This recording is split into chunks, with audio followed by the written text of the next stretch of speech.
On July 15, 2016, a faction within the Turkish military attempted to overthrow the government and failed.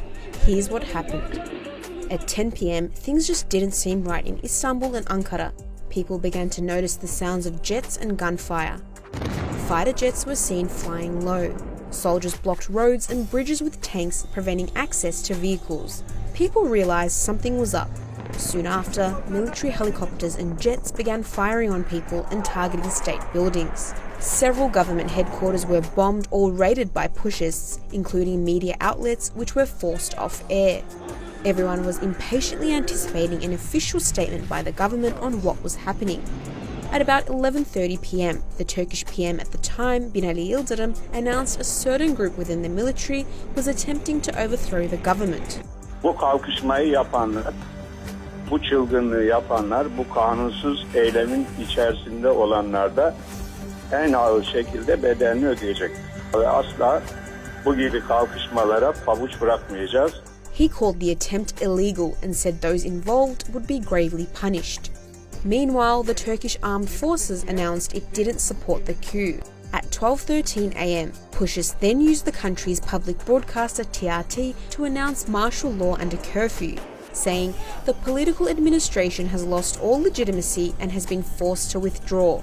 At 12:30 a.m, President Recep Tayyip Erdogan addressed Turkey on CNN Turk using FaceTime and urged everyone to take to the squares to protest the coup attempt, stating, "There is no power higher than the power of the people. Go to the squares and give them their answer."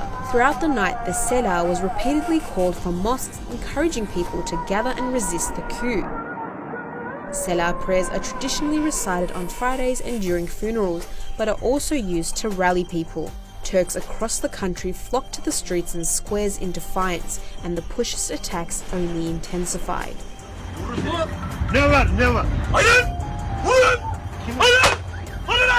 Kaç, ateş ediyorlar, kaç!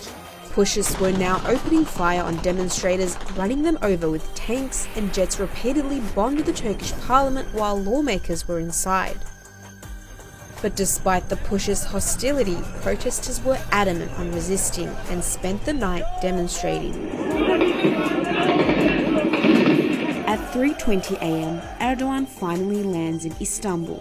Police forces carried out several operations that night, and in a couple of hours, police began detaining pushers and taking back control of seized areas.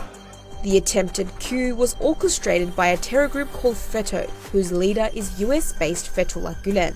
Government and civilian action thwarted the coup attempt in just a couple of hours. But that night, 251 lives were lost, and more than 2,000 others were injured.